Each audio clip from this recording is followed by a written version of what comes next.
Quero convidar aqui meu amigo Guilherme Carvalho. Você pode aplaudir o Senhor na vida dele?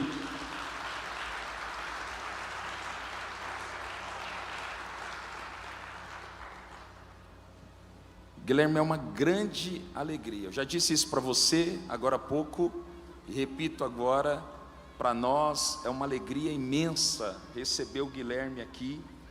Com certeza você tem muito a contribuir, a cooperar com aquilo que estamos tentando construir nesses dias. Para quem não conhece o Guilherme, eu quero que o Guilherme, primeiro cumprimente vocês e depois eu quero falar um pouquinho sobre ele antes da gente começar o nosso bate-papo. Boa noite a todos. Primeiro, agradecer a Deus por estar aqui e poder contribuir com vocês. Posso tirar aqui, doutor, pastor? Vamos mais, já que é leve, vamos ser leve. Eu gosto de olhar para todo mundo. Então eu quero agradecer a Deus, quero agradecer a minha família, meus filhos, pela primeira vez vieram assistir o papai. Uma salva de palmas para minha família.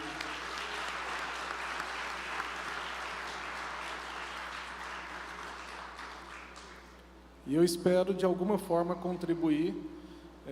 Eu tenho um conceito comigo que eu não gosto de ser o melhor da turma. Eu gosto de estar aí como vocês para poder aprender, porque quem senta para aprender tem capacidade para poder ensinar. Então, se eu puder fazer umas pequenas provocações hoje para a gente se melhorar, eu estou aqui para isso.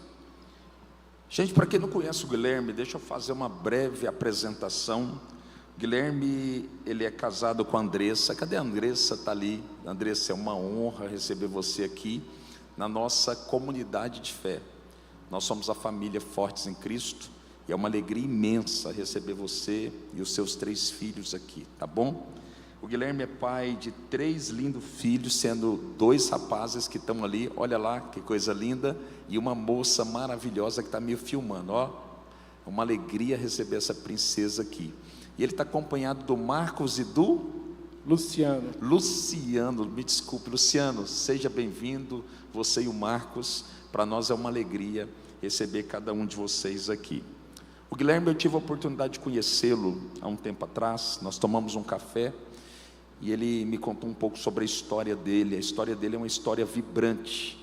E nós, antes de começarmos, Guilherme, nós recebemos uma direção aqui da parte do Senhor. Preste atenção no que eu vou dizer. Se teu Espírito Santo nos desse uma credencial para que a gente pudesse prosperar em todas as áreas, nós não teríamos tanto cristão empresário passando dificuldade financeira, sim ou não? Então eu e você precisamos compreender que nós não podemos negligenciar a ciência da administração. A Bíblia diz que um jovem chamado Daniel, chamado o quê? Daniel não era qualquer um. Daniel era alguém como você e como eu. Mas a Bíblia diz que Daniel, além de ter o espírito de excelência, ele era doutor em ciência, ou seja, Deus não ignora a nossa capacidade. Por esse motivo, nós estamos aqui bem acompanhados, para que possamos juntos aprender algumas coisas, compartilhar algumas experiências, que com certeza vão fazer a diferença para cada um profissional que está aqui. E para a gente começar esse momento, como eu disse para você, esse momento leve, dinâmico, eu quero que você fique bem à vontade e coloque na mesa aquilo que você acredita que vai ser relevante, que vai cooperar, que vai ajudar a construir a vida profissional desses homens e mulheres que estão tão cheios de desejo de crescer cada vez mais. Eu queria que você falasse um pouquinho da sua história, porque no início você ficou conhecido como CEO do QG. Quem conhece o QG aqui? Eu até pensei que ia distribuir sanduíche e pastel de graça aqui hoje, mas só pensei, tá? Mas ele, durante alguns anos, foi o CEO do grupo QG, e eu vou deixar ele falar um pouquinho sobre essa trajetória. Perfeito. Então, o QG nasceu com meus pais. Em 1981, com a inauguração do Flamboyant, nasce o QG no mesmo dia. A gente ficou 19 anos só com pastéis, e aí no ano de 2000, a gente insere o grelhado no mix. O grelhado e o sanduíche. E dali veio a reviravolta. Em 2000 eu tinha 16 anos, 2003 eu entro na faculdade, eu sou formado em publicidade e propaganda, tenho MBA em marketing, MBA em franquias, MBA em controladoria e finanças e estou finalizando o MBA em holding agora. Então sempre prezei muito por estudo e sempre fui muito prático, muito sonhador.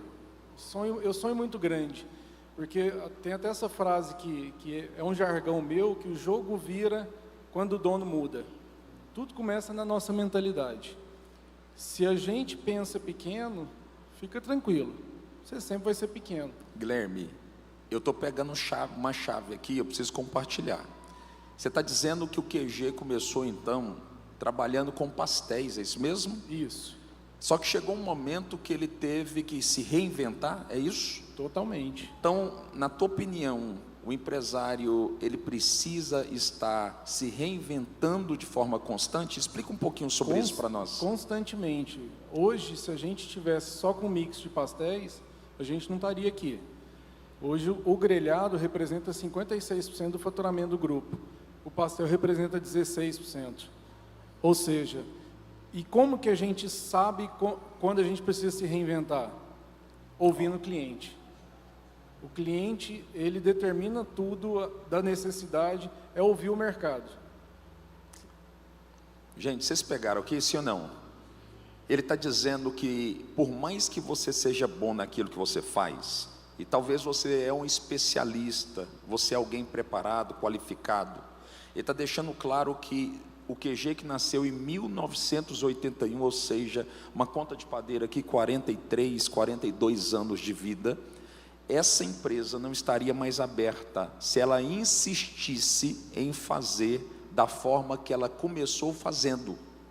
E eu e você precisamos entender que Deus, aquele que é poderoso, Ele não vive na inércia. Diga comigo, inércia. Deus está sempre em movimento. E todo empreendedor inteligente, ele precisa estar em...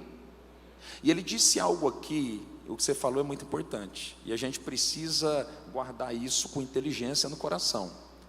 O QG só mudou porque ele decidiu ouvir o cliente. E muitas vezes a gente começa um negócio e a gente começa a ficar tão cheio de si que a gente passa a menosprezar aquilo que o cliente está falando, sim ou não? Tem momentos que a gente se permite ser arrogante, mas cedo ou mais tarde você vai se deparar com o seu eu arrogante. E ele está dizendo que eles ouviram o cliente e por causa disso o QG é um grupo que está no mercado há 43 anos. Então eu quero deixar essa primeira máxima aqui que o Guilherme está plantando nos nossos corações. A gente precisa estar sempre em movimento, a gente precisa se inovar e a gente precisa ouvir o cliente. Agora, Guilherme, nessa construção do QG, porque daqui a pouco nasce também a empresa que era uma fazenda, me conta essa história aí também, só fala alguma coisa aí sobre, você já me contou, foi uma história incrível, nasceu na pandemia, mas fala um pouquinho sobre isso. Alguém aqui já foi na Vila Barro Branco?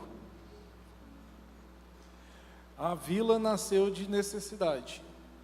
A pandemia... Fala para quem não foi o que é, que às vezes as pessoas não estão sabendo. A Vila Barro Branco é uma pousada aqui em Trindade, é onde era a sede da nossa fazenda, tem 11 suítes, então um negócio que nasceu pequenininho, assim como o Tauá nasceu pequenininho.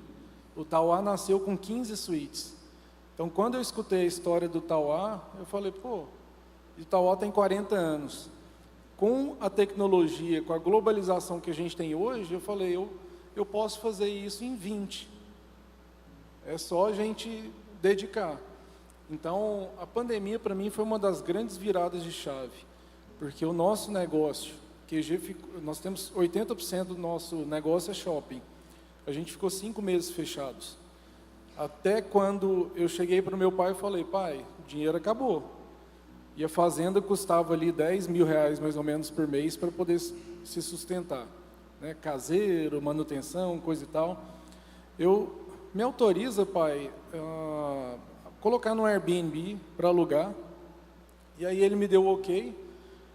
E eu criei a página e usei minha lista de relacionamento do WhatsApp. Disparei para todo mundo, era 15 de novembro de 2020.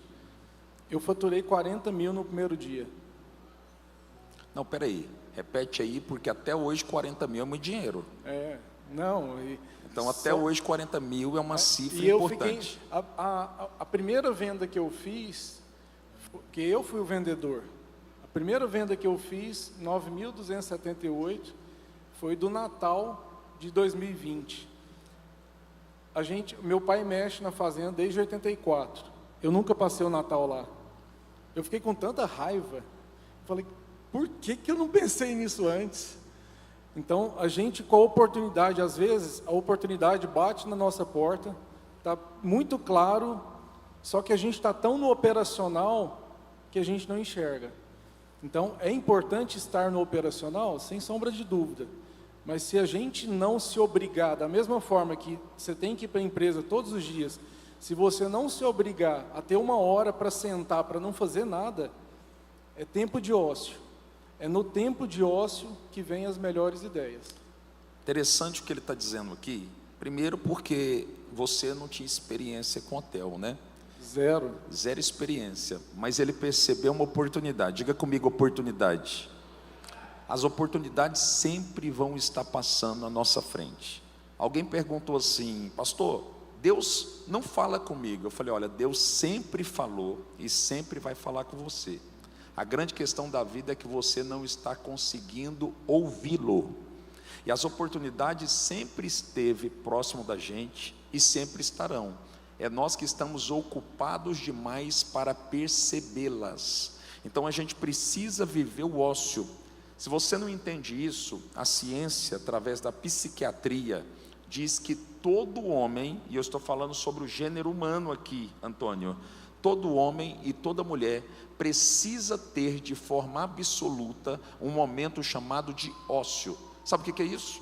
Um momento que você não vai fazer nada, é chamado de momento criativo, aonde você vai parar, vai abrir a caixinha do nada e vai ficar observando todas as suas construções.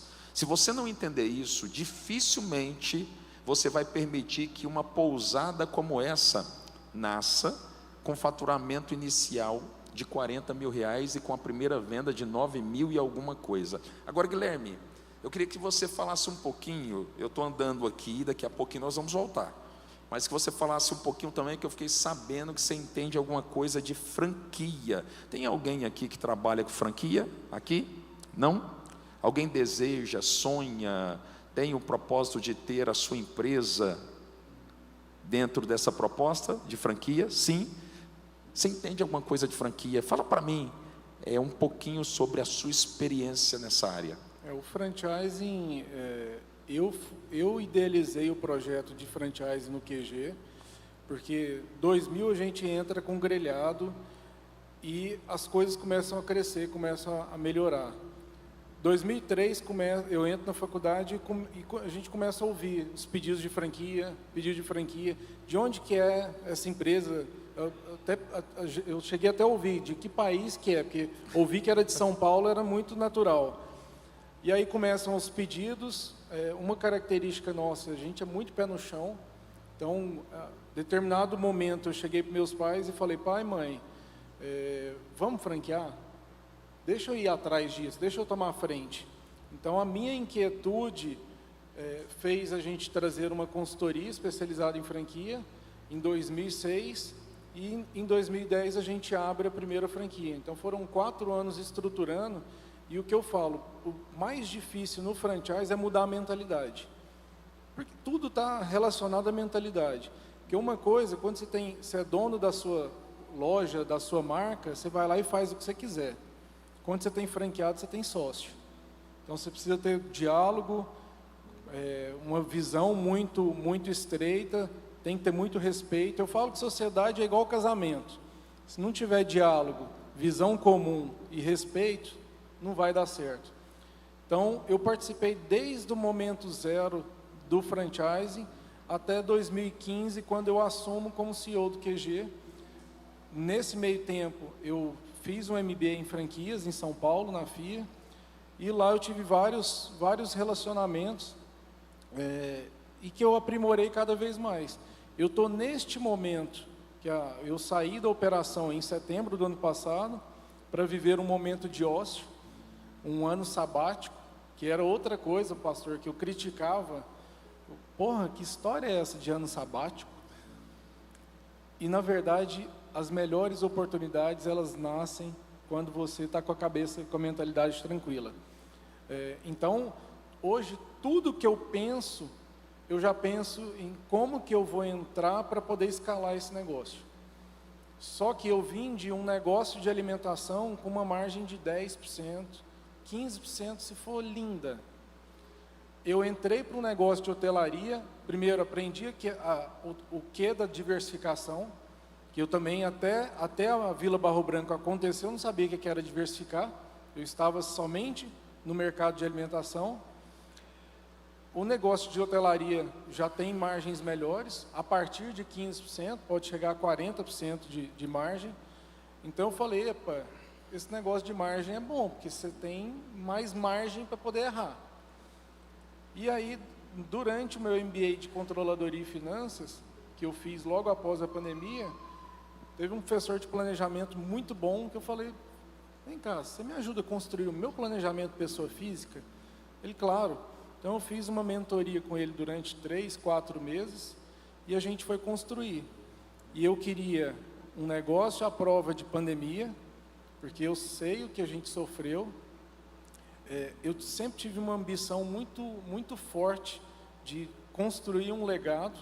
A Vila Barro Branco, para mim, porque quando eu falo de QG, o QG quem fez foi meus pais. Eu sempre tive aquela síndrome de que, síndrome do herdeiro. Eu falo, eu preciso fazer alguma coisa meu. Então a Vila é só o primeiro passo.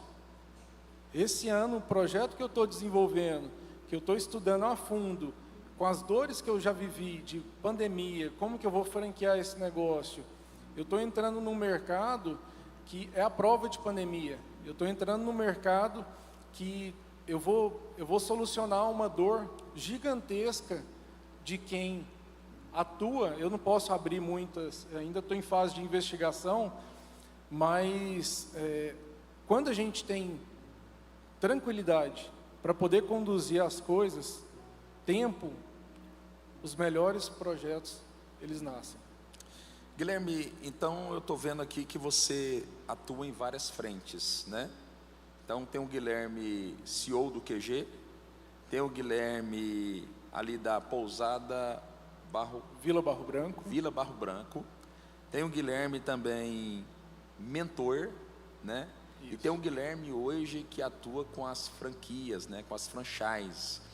Eu queria que você falasse aqui, eu acredito que pode cooperar com cada um que está nos ouvindo, nos vendo aqui, começando pelo QG, porque o QG é a empresa mais conhecida aqui para todos, do segmento de alimentação. Na tua opinião, olhando hoje de fora para dentro, porque você já esteve olhando de dentro para fora, e agora você tem essa oportunidade, o que você, no segmento de alimentação, na experiência empírica que teve lá, você acredita que mais você aprendeu e que poderia cooperar com o crescimento de cada empreendedor que está aqui? Qual que é o conselho de sabedoria que você poderia deixar? Gente, quando a gente aprende a viver com pouco, quando você tem margens melhores, é muito melhor. Então, o que eu quero dizer com isso? Entenda a realidade. Tem muitos, por exemplo, o Marcos Lara, foi um dos meus mentorados. Quando eu cheguei para o Marcos, da CIA Diesel, ele tinha ali as entradas e tinha as saídas, mas não tinha um DRE estruturado. Então eu ajudei a estruturar o DRE dele. Ele começou a enxergar realmente as oportunidades para poder fazer o negócio dele melhorar. Então, primeiro, estou com um momento de dificuldade, como que está o seu negócio? Entenda, tenta fazer essa análise financeira e estratégica para ver, o meu negócio, ele tem oportunidade de crescer ou eu já estou estagnado mesmo? Porque tudo a gente começa pequenininho e vamos expandindo com muito trabalho. Gente, não precisa me responder, mas vamos fazer uma análise aqui, porque nós estamos aqui para pensar juntos, sim ou não? Quantos aqui, não precisa levantar a mão, não, nossa intenção aqui não é te comprometer, é te fazer pensar, para que você possa melhorar o seu negócio, mas quantos aqui, de fato, tem na ponta da caneta, claro que não na ponta literal, mas que acompanha e tem acesso mensal ao seu DRE? Porque a verdade é que muitas vezes você tem um negócio que ele tem uma margem muito incrível e você não tem os controles que deveria ter para fazer com que esse negócio possa escalar. E o que ele está dizendo aqui é muito importante. Tem muita gente que não tem governo sobre o seu negócio e que ainda está de pé porque a margem sustenta os erros que comete. É muito importante, nós que somos cristãos, preste atenção, nós precisamos deixar de espiritualizar o que é natural e de naturalizar o que é espiritual. Tem coisa que é científica, diga comigo, tem coisa que é científica, e o que é científico eu preciso observar e fazer a minha parte. O que é espiritual depende do eterno. Ele está dizendo que tem um empreendedor que tem um negócio e que ele estava olhando o negócio, mas que ele não tinha acesso às informações legítimas diárias como deveria, e o seu negócio estava em risco. Não é isso, Guilherme? E o que você fez nessa empresa, na sua opinião? Você conseguiu mexer com a mentalidade do empreendedor? Eu falo que o DRE é uma base de qualquer negócio, porque é como um exame de sangue. Você vai no médico para te diagnosticar em alguma coisa, qual que é a primeira coisa que o médico pede? Que você faça um exame. O DRE é isso. Então, eu sei se o meu triglicérides está alto, se ele está acima de 150. Eu sei se o meu colesterol está alto, se ele está acima de 200. O DRE é a gente pegar todas as entradas e todas as saídas, mas linha a linha. Então, o que eu faturei por cada canal de venda? Então, vou dar exemplo da Vila Barro Branco. O que eu faturei de hospedagem, o que eu faturei de day use, o que eu faturei de restaurante, individualizado, porque são comportamentos diferentes. No Novo Mundo, o que eu faturei de linha branca, o que eu faturei... Então, a gente olha o faturamento por linha de produtos e depois a gente olha a despesa por grupos também. Primeiro, os custos variáveis.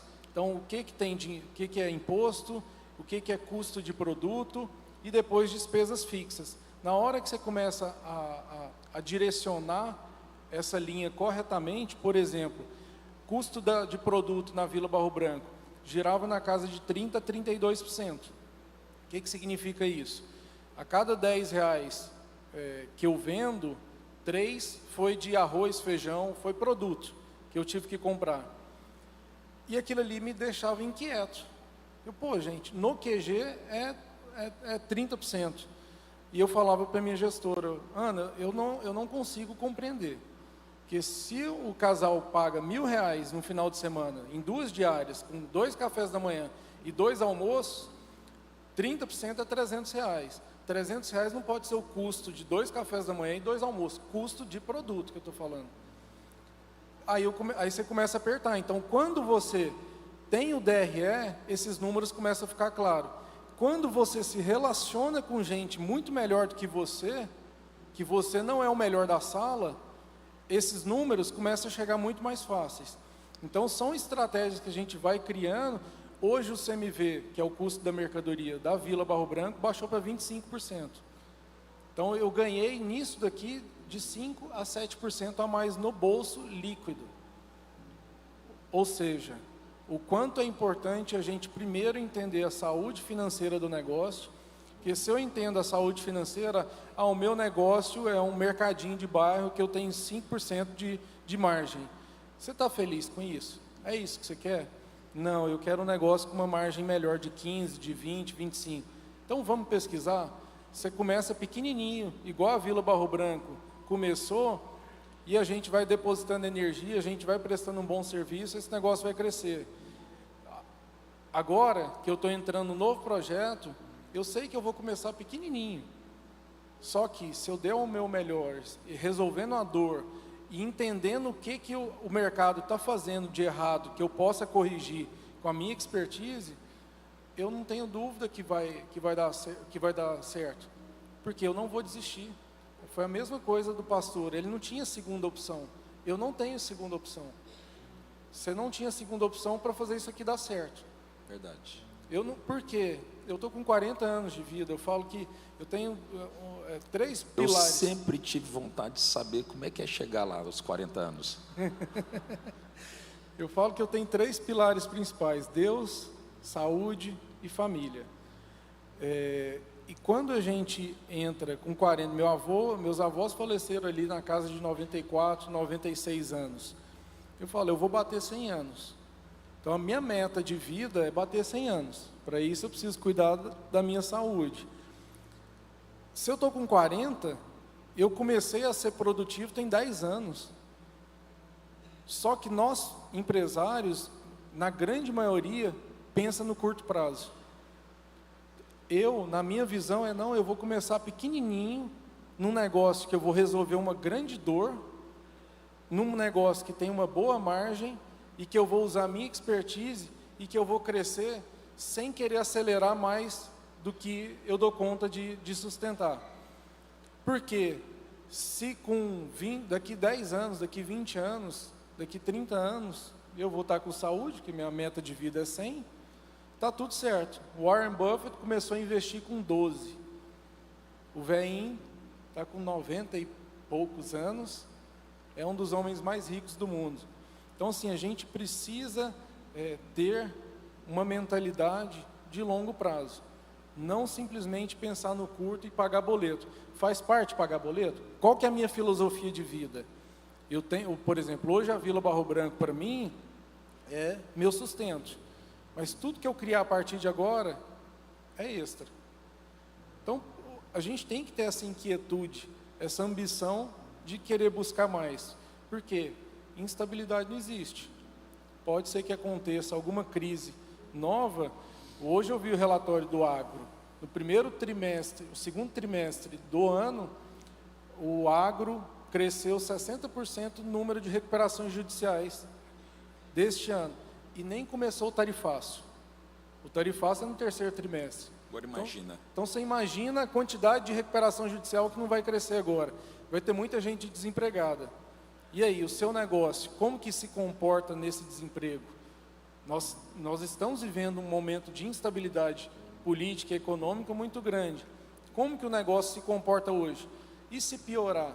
Que a tendência, pelo que a gente está enxergando de cenário, não é de melhoras, a não ser que mude o governo. Guilherme, eu conhecendo um pouco dos empreendedores, a grande maioria dos empreendedores que estão aqui eu conheço, todos eles estão ansiosos por saber o pulo do gato. Quantos querem saber o pulo do gato aqui? Eu queria que você falasse para nós, se você pudesse, durante esses últimos anos que você passou, primeiro, dentro do QG, eu queria que você comentasse aqui os 2 maiores erros que você acredita que o QG cometeu e os 2 maiores acertos, para que isso possa, de alguma forma, impactar diretamente ou indiretamente a vida de cada empreendedor que está aqui. Acertos, eu acho que a ampliação do mix foi uma super bola dentro. O franchise também foi uma super bola dentro, porque a franquia é você crescer com capital de terceiros. Se eu tivesse que hoje o QG tem mais de 40 lojas. Se eu tivesse que construir essas 40 lojas, fazer gestão em várias cidades, então imagina a complexidade que imagina o nível de investimento. Então acho que essas essas duas principais situações seriam os pontos positivos. Então repete. O mix O mix. e o franchise. O aumento de mix foi quando saiu do pastelzinho. Isso. E abriu também o almoço, grelhados, o jantar, almoço, os isso. grelhados, ok. E o franchising é o segundo movimento, foi a forma que a gente escolheu para poder crescer. E os maiores erros? Falta de diversificação. Nós sofremos muito na pandemia. Você ter seus negócios todos fechados. E meu pai falou, Guilherme, eu passei por plano real, plano Collor, plano Sarney, plano de aba 4, inflação a 1000%, mas eu nunca fui eu nunca fui proibido de vender. É a primeira vez na minha vida, então eu não sei o que a gente faz. Só que naquele momento a gente não tinha outra fonte de renda. Então, para mim, esse é um erro. Outro erro, eu estou tentando refletir aqui, tem vários, mas... O nosso negócio é colocar na parede mesmo, que é o pulo do gato. Então, a falta de diversidade. O QG era um negócio absoluto, Isso. Vocês não tinham um segundo negócio, Isso. A renda era totalmente, ela vinha 100% daquele negócio. Então, quando fechou ali na pandemia, sentiu o baque. Aí a gente viu o quanto é importante diversificar Quem aqui na tem prática. mais de um negócio, mais de um segmento aqui? Levanta a mão aqui. É isso que ele está dizendo. Isso. É isso. É Tá? isso. Porque quando um vai bem e o outro vai mal, você pode balancear. O ideal é que tudo vá bem, mas estabilidade não existe. E em relação a... Você vai pensando aí do segundo, mas em relação à mão de obra hoje, eu tenho conversado com muitos empreendedores de dentro e de fora da igreja. A grande maioria tem passado muita dificuldade com mão de obra, principalmente mão de obra operacional. Esse foi um desafio, é um desafio para o grupo? Total. Tanto é que hoje nós temos colaborador que recebe mais de 2.000 de ajudas do governo e fala, se você me registrar, eu não quero ficar. Aí se você não aceita, não tem mão de obra para poder trabalhar. Aí você fala com o advogado, olha, eu tenho esse contrato aqui, mas não é o que a gente indica. Aí chega na mesa do empresário para falar assim, aí, vale a pena correr o risco ou não? Isso é tão sério que há aproximadamente 20 dias atrás, isso é um susto que eu vou dizer aqui, eu cheguei no McDonald's da T10, aqui da T10. O McDonald's estava 2 horas atrasados para abrir. E eu pedi para entrar. E eu falei assim, eu posso ajudar em alguma coisa aí? Ele falou, não, nós vamos abrir só daqui 1 hora, porque não tem funcionário. A gerente estava sozinha dentro da loja. Então isso precisa, de alguma forma, isso precisa mexer comigo e com você, porque a gente precisa de uma estratégia. Diga, estratégia. Coloca a mão na sua mente assim, deixa eu liberar algo aqui. Eu declaro pelo poder da palavra de Deus, que Deus vai te dar estratégias que não deu a ninguém, visão de futuro, para que você possa qualificar. E como Davi, que trabalhou com o resto de pessoas que ninguém dava nada, Deus vai colocar pessoas que não são, e você vai torná-las pela direção e pela destreza do Espírito que está sobre você. Você pode dizer amém? Nós cremos, Guilherme, que por mais que o empreendedor se esforce, a gente acredita que se o Senhor não liberar a sua mão, estender sobre o empreendedor, a vida dele vai ser muito mais difícil, né? E nós temos profetizado através dessas mesas, que o Senhor ele vai conectar pessoas certas. A resposta que você precisa está numa pessoa que Deus ainda não conectou a você. Está comigo aqui? A resposta que você precisa está numa pessoa que Deus ainda não conectou a você. E nesses dias nós acreditamos que o Senhor vai conectar as pessoas certas com você para destravar o tempo que você está vivendo. Você pode dizer amém? Então, Guilherme, o que você estava dizendo, você já falou dos desafios do QG, você já falou um pouquinho sobre a necessidade de viver a diversidade no sentido de ter mais de um segmento, né, para administrar, para não ficar preso numa realidade possível como a pandemia. E eu queria que você desse um conselho aqui para quem deseja tornar o seu negócio uma franquia. Alguém que nunca leu nada sobre o assunto. Eu queria que você desse aqui um passo a passo rápido. O que essa pessoa precisa fazer hoje, se ela tiver a intenção de tornar o seu negócio um modelo de franquia daqui a um ano? O primeiro passo é viabilidade do negócio. Se esse negócio não parar de pé financeiramente para fazer com que o franqueado saia satisfeito com o resultado, para fazer com que o franqueador também ganhe dinheiro, se não for uma relação ganha-ganha, essa ponta não é sustentável. Então, no nosso caso, por exemplo, quando a Xerta entrou e que fez toda uma análise de viabilidade nossa, o custo da mercadoria, que hoje é 30%, era 49%.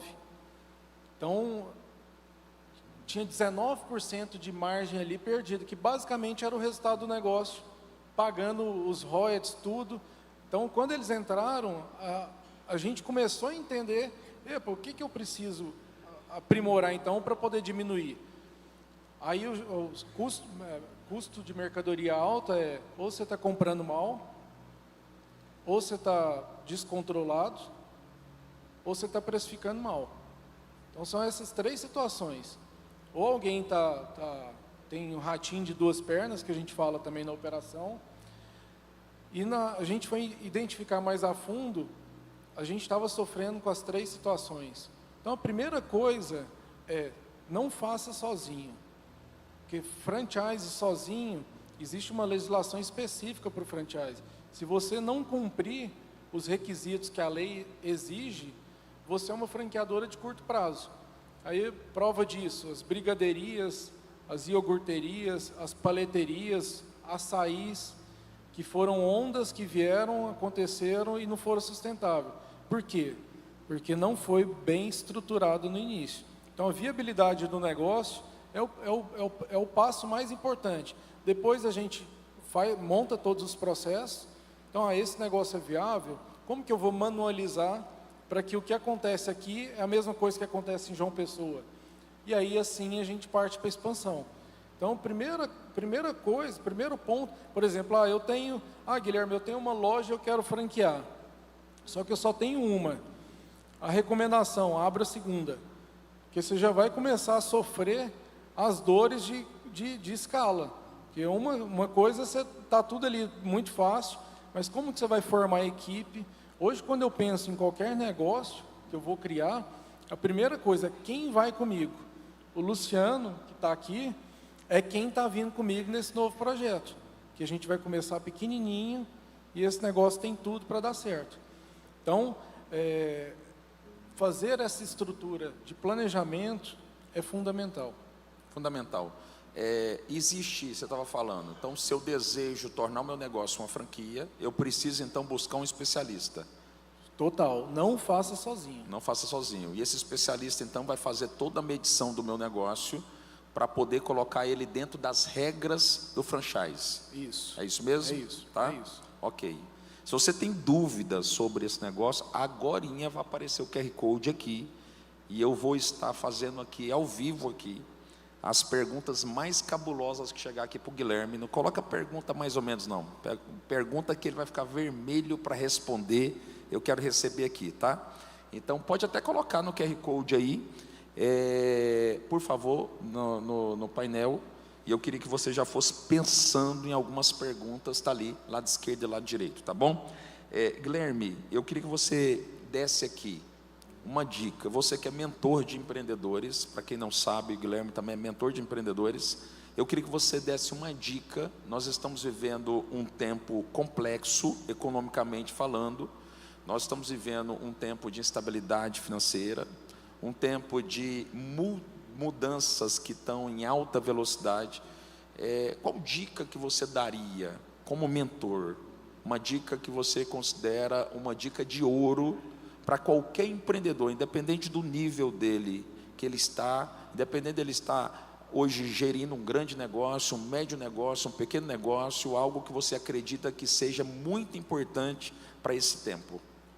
Caixa é rei. Então, primeiro ponto é entender qual que é o seu custo fixo.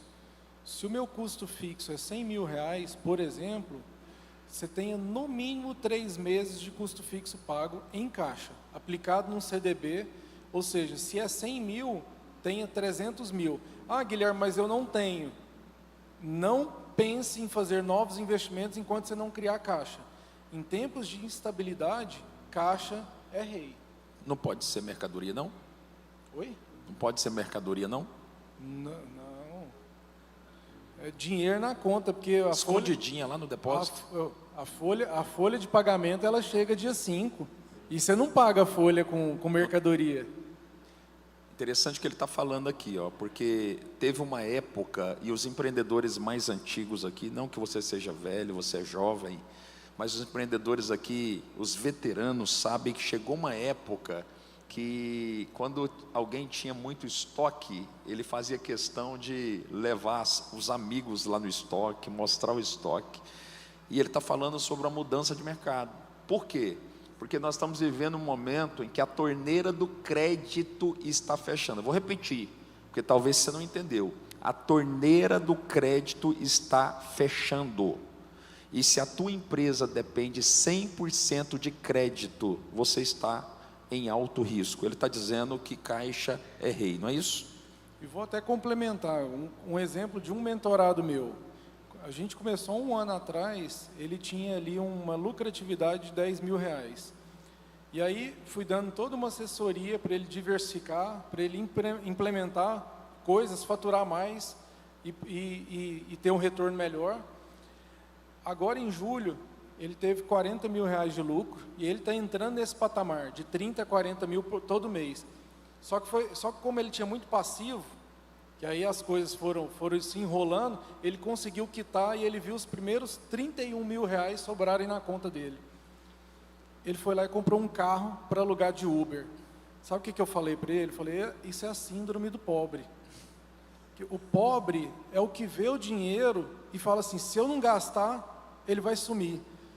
Então agora, você precisa mudar a sua mentalidade, porque na hora que você tiver os 31, você vai perguntar assim, como que eu vou fazer 50 agora? Como que eu vou fazer 70? A sua mentalidade tem que ser diferente, porque enquanto você vê o dinheiro na conta e quiser gastar, você não vai crescer. Olha aí, está aí mais um conselho de sabedoria, né? Guilherme, aqui, mais uma pergunta importante aqui. Qual que é o conselho que você daria para alguém que tivesse o desejo hoje, um profissional liberal, de começar o seu negócio do zero, sem capital? Eu só faço pergunta cabulosa, meu amigo. Não, mas são essas boas que fazem a gente refletir, né? Quem está sem dinheiro aí, pelo amor de Deus, preste atenção. Eu nunca começaria um negócio sem capital. Ah, mas eu não tenho capital. Você já sabe qual o negócio que você quer? Já busca atuar aqui, eu sou o CLT. Eu também não começaria, eu falaria com o Gleimir. Gleimir está aí? Cadê o Gleimir? Ali, ó, quem está sem capital, Caixa Econômica Federal, tá bom? Aí é bom. Mas a 15% de Selic está mais complexo agora pagar essa conta. Mas é muito importante, eu não tenho capital, só que eu tenho vontade. Então aprende com quem já está no mercado que você quer atuar. Eu não teria problema nenhum de ser um executivo de um negócio terceiro para poder aprender e ali devagarinho começar a construir. Mas se começar sem caixa, o risco é muito alto.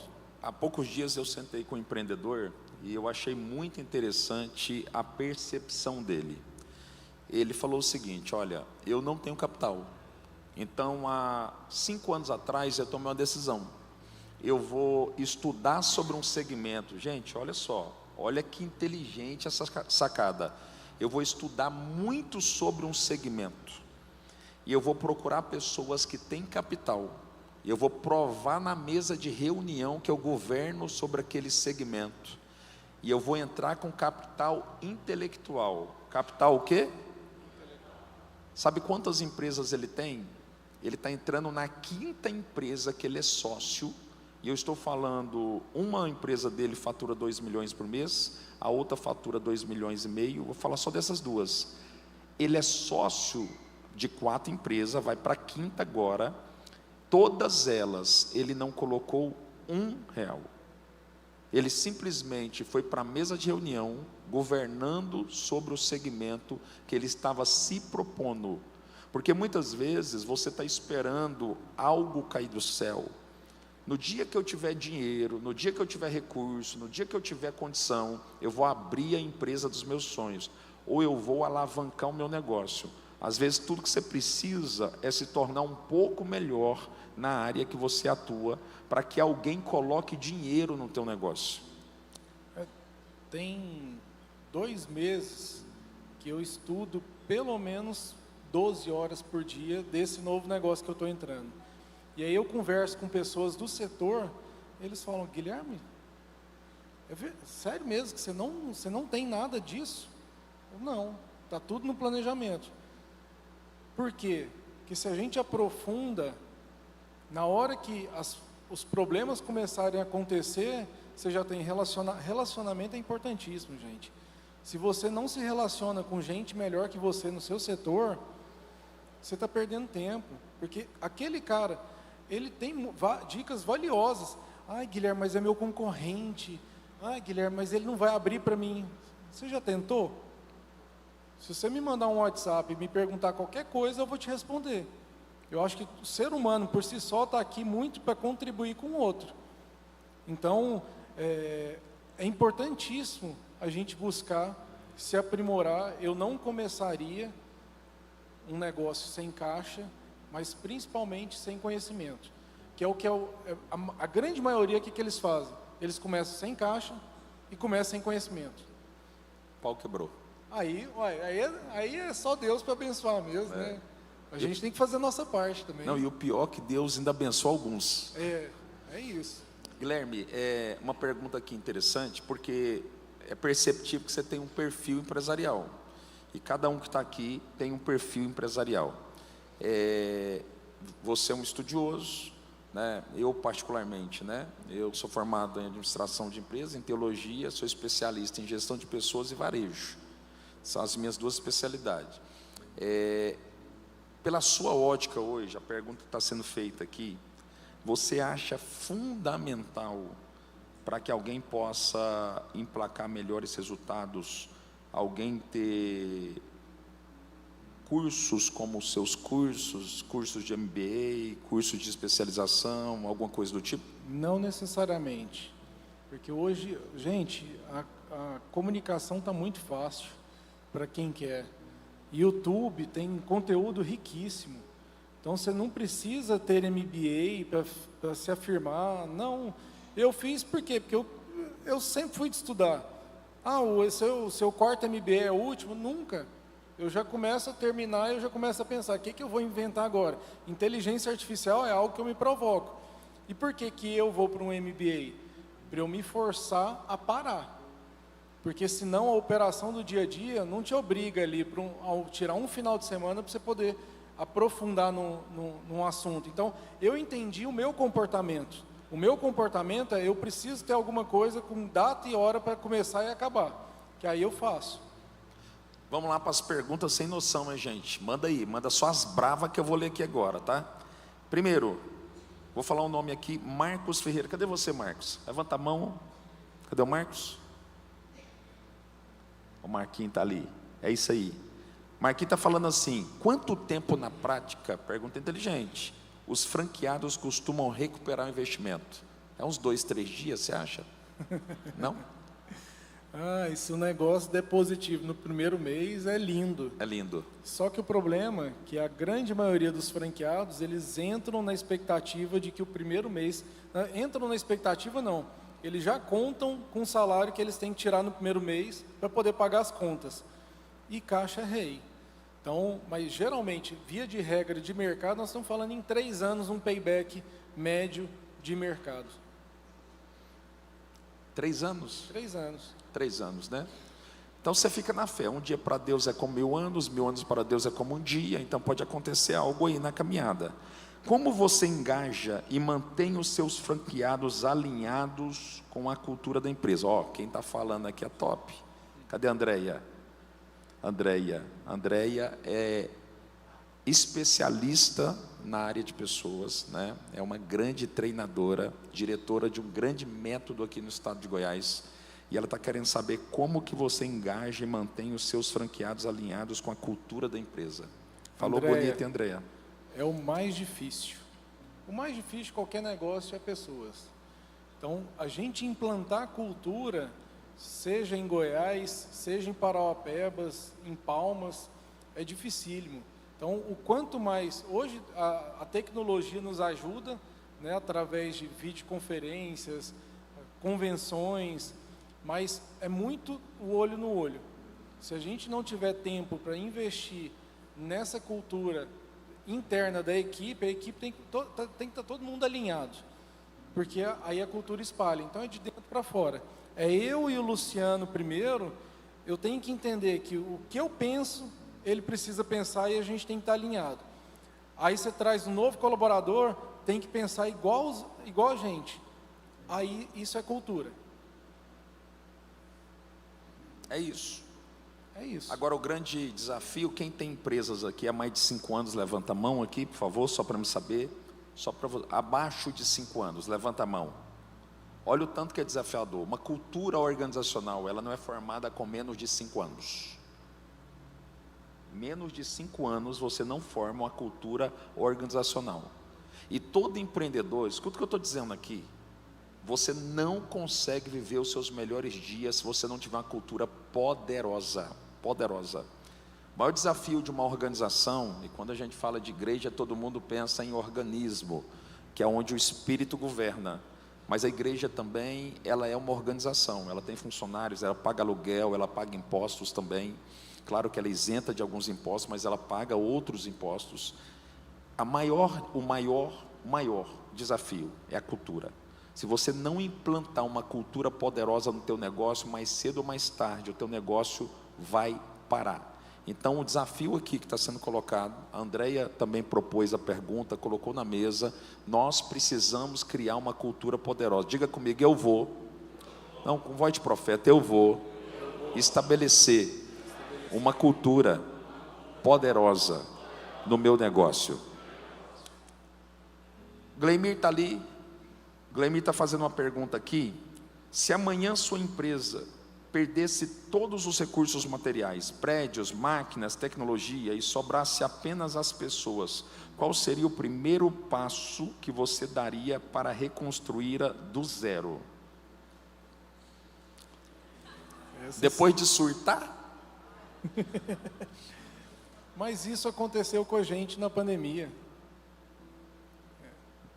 A gente viveu isso na prática, então hoje eu já tenho a experiência. Você tem autoridade para falar, né? Eu tenho autoridade para dizer, é possível. É possível. Tudo passa.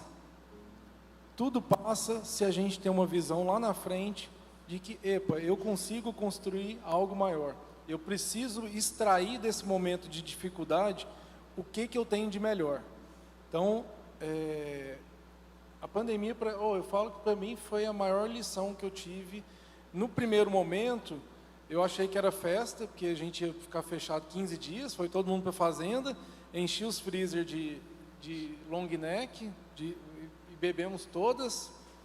Passou 15 dias, esse negócio foi mais 15, depois mais 15, eu falei, o que está acontecendo? E aí o caixa foi minando, beleza.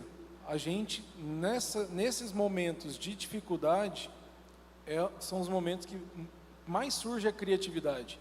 E nós, seres humanos brasileiros, a gente tem muita cultura de criatividade. Então, é a gente aguçar e acreditar. Tudo passa. Guilherme, eu quero até abrir um parênteses aqui. Nunca falei isso no altar, mas eu tive escritório de mentoria quase 12 anos, aqui na 136. Na minha experiência, todo empresário, a sua empresa só quebra quando ele tem uma falência emocional. Então, o teu negócio quebrou. Se você não falir emocionalmente, ele fica de pé. Você não pode falir emocionalmente. Vamos para a Bíblia? A Bíblia diz que tem 40 dias que tem um gigante, porque o que faz você quebrar são gigantes, sim ou não? Tem 40 dias que tem um gigante gritando, ele já é gigante, gritando ele parece maior, sim ou não? O boleto é grande, agora imagina na segunda-feira, parece maior, sim ou não? A Bíblia diz que tem 40 dias que o cara está gritando, ele tem 2,70 m, e todas as vezes que ele grita, o povo fica apavorado. Ninguém tem coragem de levantar e enfrentar esse gigante. Mas o menino, o pai mandou levar pão. O menino chega lá. Quando o menino olha para o gigante, tem uma diferença entre o menino e os soldados. O menino não tem a qualificação, ele é um menino, mas ele tem uma ótica que os preparados não têm. Ele olha para o mesmo problema, está todo mundo aterrorizado, vendo a dificuldade, e ele está vendo uma oportunidade. Sabe o que eu aprendo aqui? Se você não permitir que haja uma falência emocional, a falta de dinheiro não te quebra, a falta de decência do governo não te quebra, porque você sempre vai ver uma oportunidade no meio da crise. Quem pode dizer amém? Amém. Tem uma pergunta aqui de arrebentar. O meu nome é Andressa Ferreira, e eu não quero fazer uma pergunta, apenas dizer I love you, meu bem. Você pode aplaudir, a esposa está falando, eu te amo, meu amor. Coisa linda. Rapaz, não é brincadeira não. E tem uns pai feio que faz um menino bonito, né, gente? Pelo amor de Deus. Não é aqui não, tá, Guilherme? Aqui não tem isso não. Vamos lá. Parabéns, Andressa, tá? Brincadeiras à parte, é só para descontrair, deixa ele mais leve aqui em cima. Uma pergunta aqui. Em um segmento de commodities, como de alimentação básica, no caso, água mineral, oferecimento, patrocínio oficial, está aqui, ó, Ribeiro Distribuição. Qual o diferencial que uma empresa nesse segmento terá para evidenciar e para se tornar uma franquia de sucesso? Vamos lá. Nós temos hoje o Enoque, levanta a mão aí, Enoque. O Enoque hoje ele tem uma fonte de água mineral ali em Hidrolândia, né? E ele está perguntando qual que é o diferencial para se tornar uma franquia de sucesso na tua percepção. Aí entra o papel de mentor, que não está aqui só para falar o que é bonito, para falar a verdade. Seu mercado é dificílimo. Margens baixas. A Coca-Cola mesmo, que entrou com a Aqualia, precisou ceder para Cristal, porque não tinha margem. O departamento de água dentro da Coca-Cola, a conta não fechava. Então, assim, você está num mercado dificílimo. Se é difícil para você, imagina você botar mais alguém no jogo que precisa tomar uma parte. Eu não entraria, o que eu faria? Eu começaria a pensar num novo negócio com margens melhores. Aí entra o mentor, que a gente está aqui para falar a verdade. Assim como eu falei para o meu mentorado, o espírito de pobre, perguntou, eu estou aí, mas boa sorte.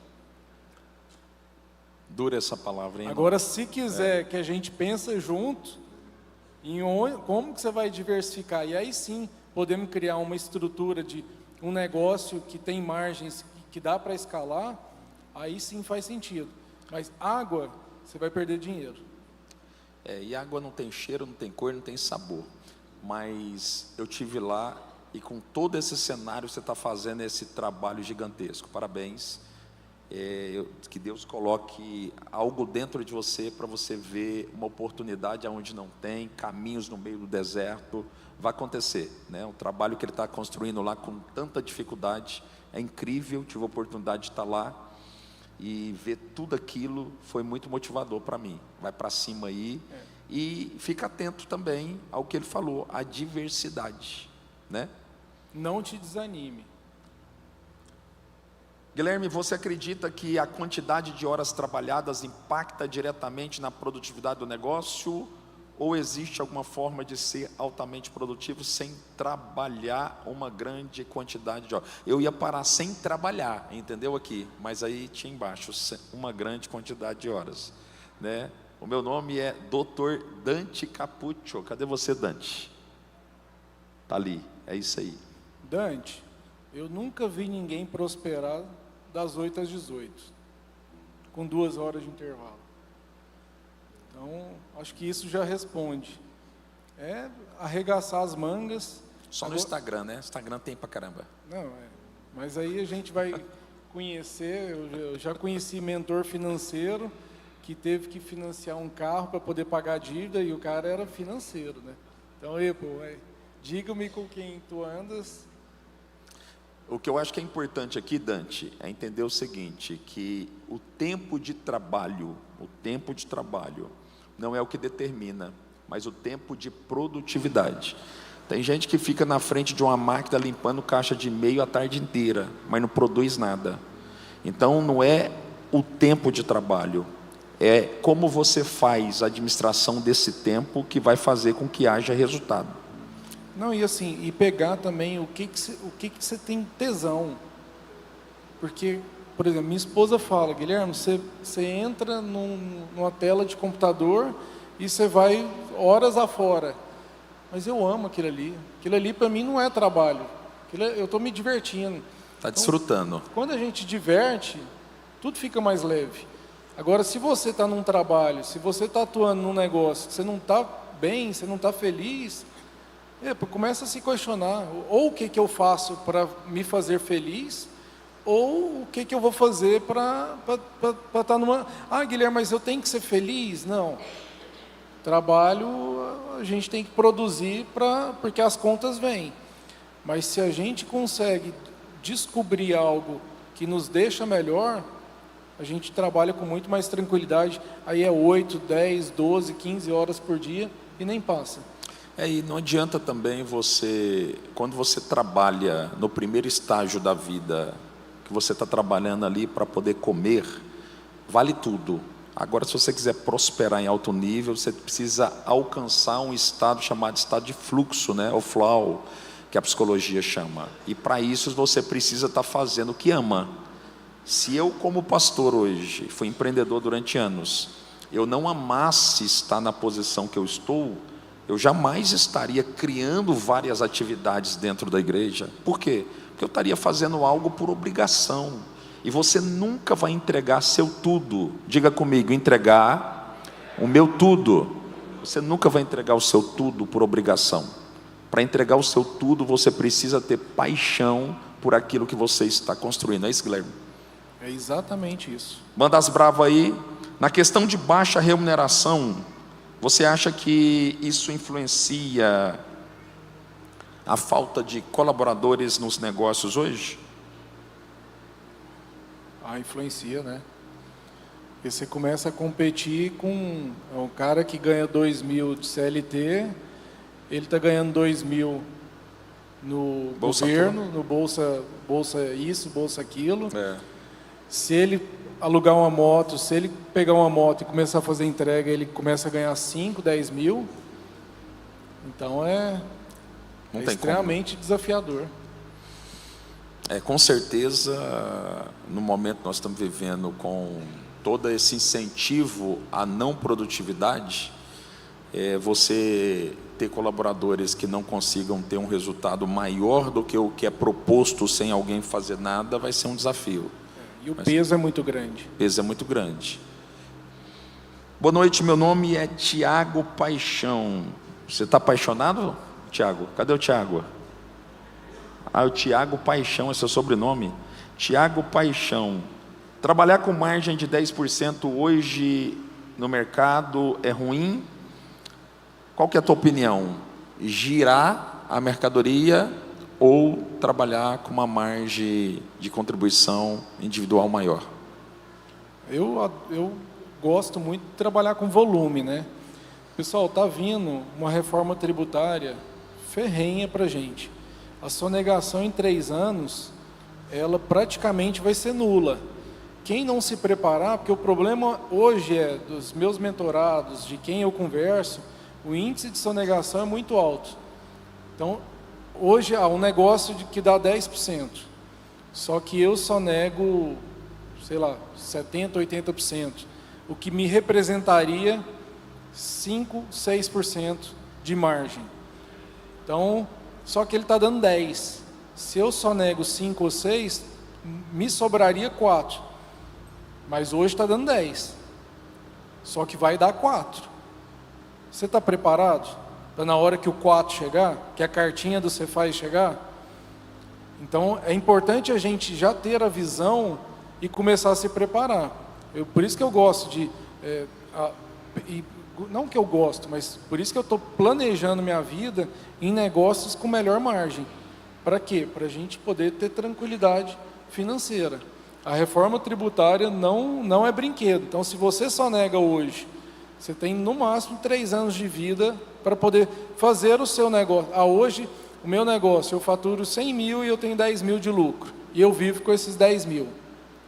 Você tem poucos meses de vida para fazer os 100 virar 200, que aí você teria que pagar o imposto certinho e te sobrar os mesmos 10.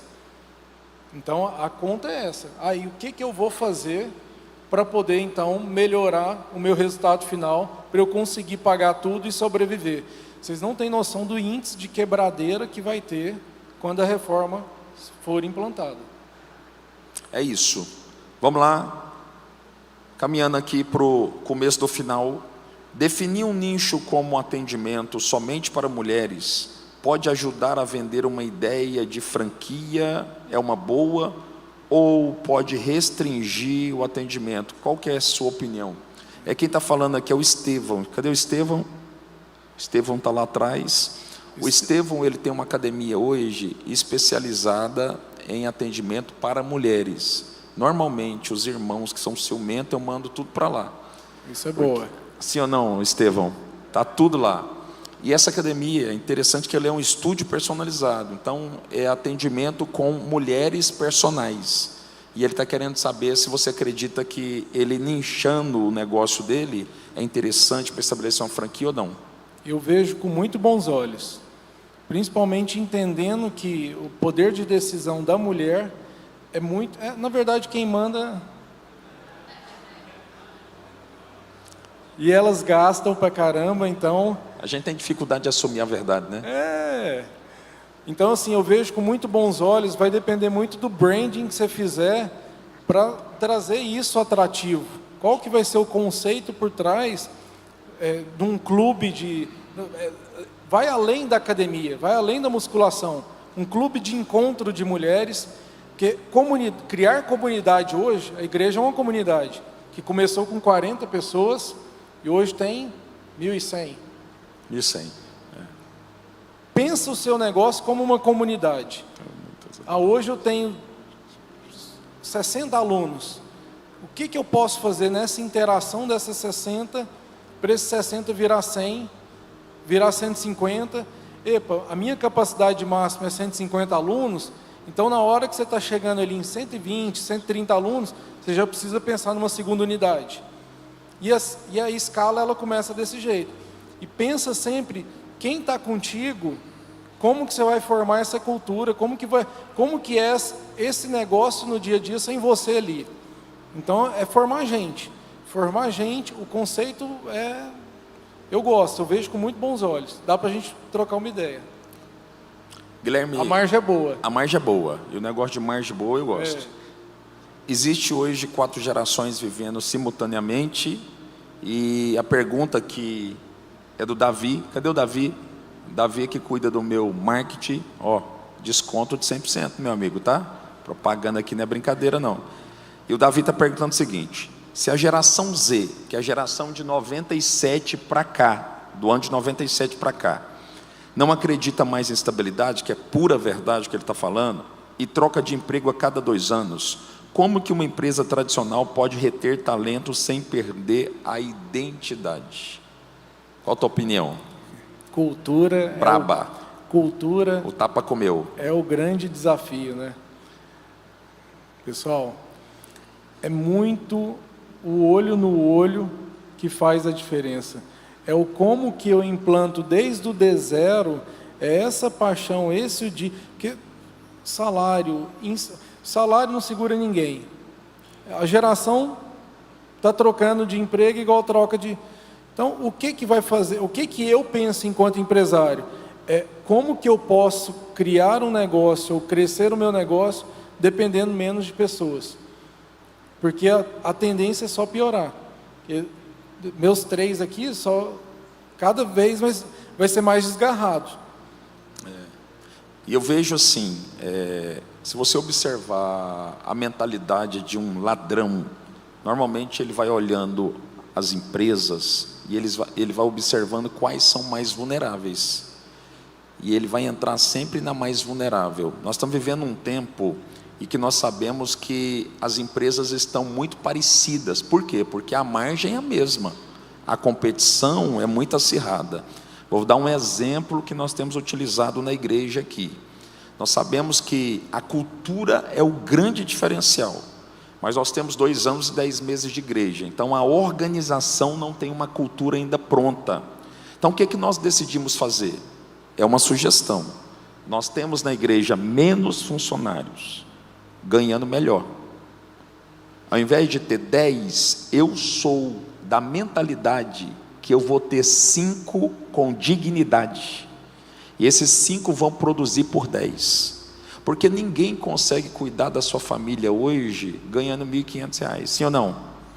Então, se eu consigo, ao invés de pagar 1.500, pagar 3.000 e fechar uma aliança com o meu time, eu vou ter muito mais capacidade de produtividade e vou ter muito mais lealdade. Vou dar um exemplo aqui também. Nós decidimos há pouco tempo, a gente aqui na igreja, nós damos a cozinha. Então você sabe que ou a igreja dá alimentação, a empresa, ela tem que dar a cozinha. Aqui na igreja nós damos a cozinha, nós damos o vale alimentação, nós damos o vale locomoção e nós damos uma cesta família. Pastor, para que isso? Porque se você cuidar bem, você ainda corre o risco de não ter a contrapartida. Existe uma pesquisa agora que saiu, uma pesquisa de uma instituição americana que saiu no Brasil, que diz que 82% dos funcionários brasileiros são contratados para desempenhar tal função e não realizam na totalidade a função que foram pagos para fazer. Sabe o que eu entendo aqui? A turma você está pagando para poder limpar e não está limpando, para vender e não está vendendo, para fazer e não está fazendo. Então, se você não criar uma forma de fazer com que aquela pessoa crie uma aliança com a tua empresa e com você, dificilmente você vai ter sucesso e produtividade. E eu estava ontem e anteontem em São Paulo, no evento da Trinca, do Flávio Augusto, e olhando a história dele, em 1991, quando ele começou a ser vendedor de cursos de idiomas no Rio de Janeiro, desde o primeiro dia foi apresentado para ele um plano de carreira. Então, olha, se você cumprir tal meta, você vai subir para o cargo tal. Se você cumprir tal meta, você vai subir para o cargo tal. Ele tinha 17 anos de idade. Se você cumprir tal meta... Aí ele virou para o cara e perguntou, então, só depende de mim para eu crescer aqui? O cara respondeu, sim, só depende de você. Ele saiu dali e escreveu uma carta para a Luciana, a esposa dele, 17 anos. Luciana, nós vamos casar, que agora eu vou ter condições financeiras para a gente poder construir nossa vida. Ele, em 4 anos, chegou a diretor. Em 95, ele cria o WhatsApp. E a WhatsApp foi vendida em 2013 por 500 milhões, quase 500 milhões de reais. Então, 500 milhões de dólares, 500 milhões... De reais. De reais. Foi um bi. Foi 500 milhões de dólares... que ele vendeu depois. Não, foi um bi de reais. Foi um bi de reais. Sempre com essa cultura, desde o primeiro dia, quem está comigo jogando o jogo, ele vai crescer comigo. Então, a equipe é isso. Menos é mais. Eu tenho menos gente, mas eu remunero melhor. A minha filosofia é exatamente a mesma. E a mentalidade que a minha alegria é a tua alegria, e a minha tristeza tem que ser a tua tristeza. Ou seja, eu não posso estar vivendo o extraordinário e o cara que está trabalhando comigo não ter, às vezes, condição de levar o filho no cinema, e para mim está tudo certo. É uma situação que pode complicar o meio de campo. Para a gente avançar aqui, Guilherme, eu vou ler aqui mais 3 perguntas, porque antes do final, antes do Guilherme fazer as considerações dele finais aqui, é a hora que você fala, me ajuda aí. Espontâneo, você viu, né? Guilherme, já que busca margens altas, você ficou conhecido aqui como o cara que busca margens altas. O melhor modelo de negócios é buscar prestação de serviços com tecnologia? É uma pergunta. E se você busca esse tipo de negócio para investir, ou só investe em negócios próprios? Kellyson. Cadê o Kellyson? Kellyson está ali atrás. Kellyson, hoje um dos mercados de melhores margens é educação, editora, que eu não sei se vocês sabem que editora não tem imposto. Então, quanto mais a gente souber os mercados que têm margens melhores, é a gente se estruturar para isso. É isso. É isso. É desse jeito. E prestação de serviço é maravilhoso. Rafaela Leão, cadê você, Rafaela? Rafaela está aqui na frente, poxa, está filmando aqui. Como uma empresa de ar-condicionado, na tua opinião, Guilherme, que atua com vendas e manutenção, pode sobreviver à sazonalidade do mercado? É só bucha mesmo, hein? Busca, por exemplo, teve um Uber que eu andei semana passada, que ele paga R$180 por mês, com uma assinatura mensal, para poder lavar quantas vezes ele quer no carro. Então, tudo que a gente tem de prestação, que é sazonal, eu limpo meu ar-condicionado uma vez por ano. Só que, se eu tivesse uma assinatura mensal, se eu tivesse uma prospecção ativa mais vezes, eu coloco todo mês de setembro. Por quê? Porque está no meu lembrete, vai tocar o despertador que todo mês de setembro eu faço a limpeza. Mas se a gente vai atrás do cliente, ou se a gente cria um mecanismo de tirar, ao invés de eu gastar R$1.000 para fazer a limpeza de todos os ares, por que eu não gastaria 100 e eu faria mais vezes no ano? Então essa pode ser uma situação que você vai ter mais recorrência de caixa entrando. E um outro ponto que eu acho que é interessante, até para vocês pensarem, é vocês tentarem estabelecer um nicho e se tornar especialista naquele nicho. Exemplo, não é a matéria aqui, mas eu tenho um contrato que nós fizemos no início da igreja de manutenção. Esse contrato eu estou amarrado nele mais 3 anos, esse contrato. Nós temos mais de 50 máquinas na igreja. O dono dessa empresa enriqueceu dando manutenção em ar, ele tem contrato mensal só com a igreja. Então ele estabeleceu um nicho, ele não atua hoje em outros mercados. Então o que ele fez? Ele se tornou especialista. E qual que é a ideia primária? Você pega, vamos supor, quero me especializar em igreja. Pega 2, 3 igrejas, faz um contrato um pouco mais baixo, faz um trabalho de mídia poderoso, solta patrocinado como especialista no segmento de igrejas e vai começar a pipocar igrejas tentando fazer parceria com você. Seria uma ideia inicial que funcionou muito bem com o dono dessa empresa. O dono dessa empresa hoje está vivendo uma vida que talvez jamais sonhou, financeiramente falando, depois que ele entendeu um pouquinho sobre esse jogo de segmentar seu negócio. E tudo que a gente puder criar mensalidade, a gente vê aí Spotify, Netflix, é recorrência, é o jogo da recorrência. Então, no meu negócio de água, como que eu posso atender para eu aumentar a recorrência, para aumentar a venda do cara? Então, tudo que a gente trabalhar com recorrência, a gente aumenta a geração de caixa. Última pergunta, e se tiver mais alguém aqui nesse estado de alguma resposta, me manda aqui que eu leio mais uma aqui, ó. Demóstenes, cadê você, está ali. Demóstenes, que alegria te ver. Com o avanço, importante essa pergunta aqui, ó. Com o avanço acelerado da tecnologia, da automação, da inteligência artificial, da robótica, como o senhor enxerga o futuro do setor de fast food, em especial a sua rede de restaurantes, nos próximos 10 anos? Agora, pôs para quebrar. Mas a automatização, hoje já tem um McDonald's nos Estados Unidos que não tem nenhum funcionário. Então, a automatização ela vai vir cada vez mais forte e mais barata. A tendência é o self-service, a conveniência, cada vez ela aumentar.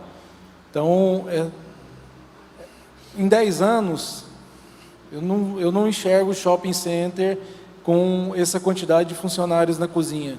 O robô vai tá tomando conta.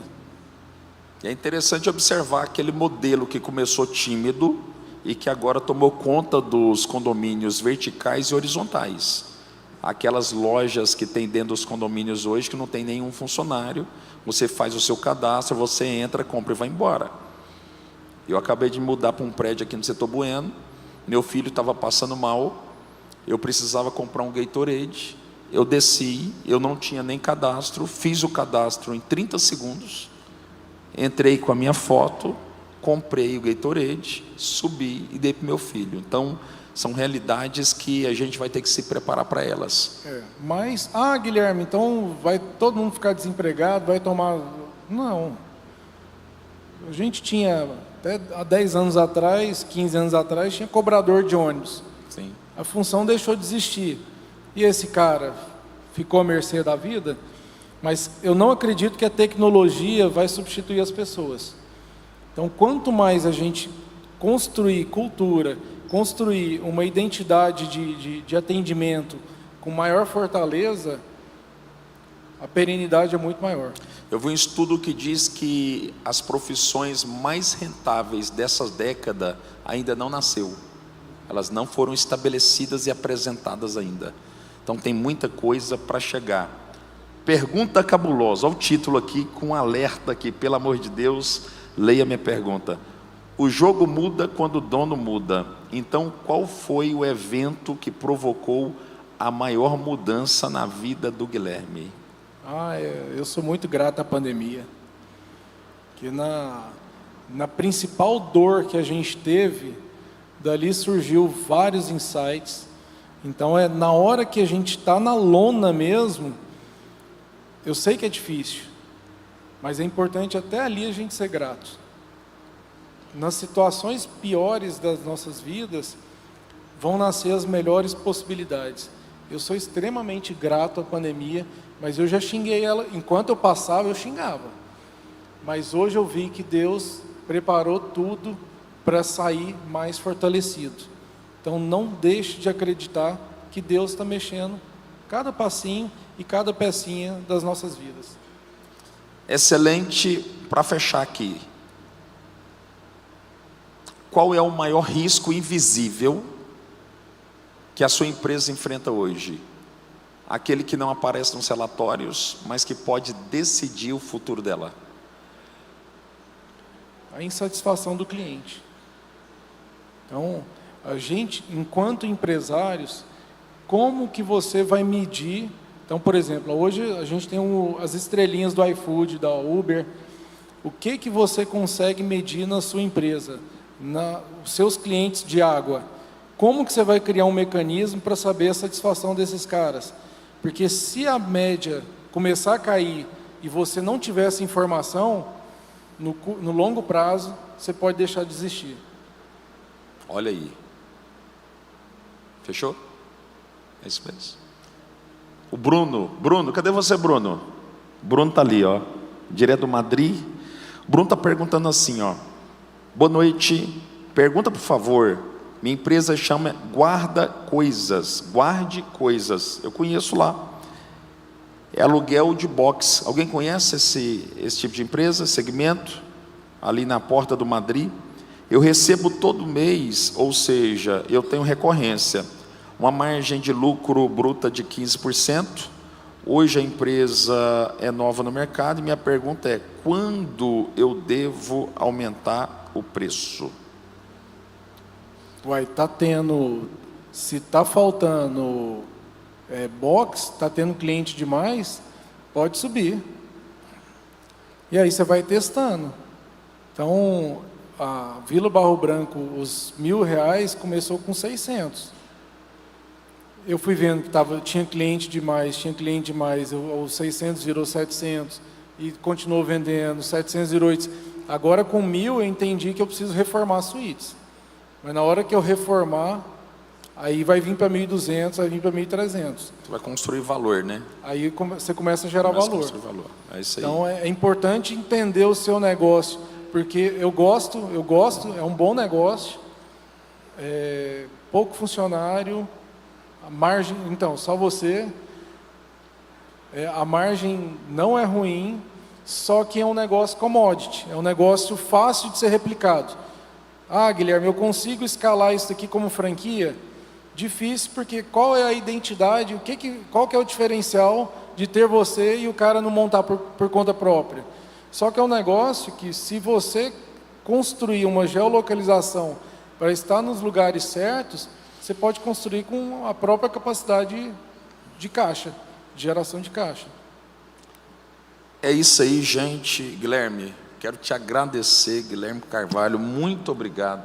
Alegria imensa te receber aqui. Mas antes da gente finalizar de fato, eu queria que você fizesse aqui as suas considerações finais, né? Para nós, com certeza, cada empreendedor que está aqui e sabe que precisa melhorar em alguma coisa para poder viver aquilo que deseja e aquilo que Deus prometeu. Mas eu queria que você deixasse plantada aqui uma semente de sabedoria aí, antes de fechar. Uma vez eu escutei uma frase que diz: cuidado com o que você faz todo dia, porque isso pode dar certo. Se você fuma maconha todo dia, você sabe onde que você pode chegar. Se você estuda todo dia, você sabe onde você pode chegar. Se você começa pequenininho empreendendo e foca nisso todos os dias, então cuidado com o que vocês foquem todos os dias.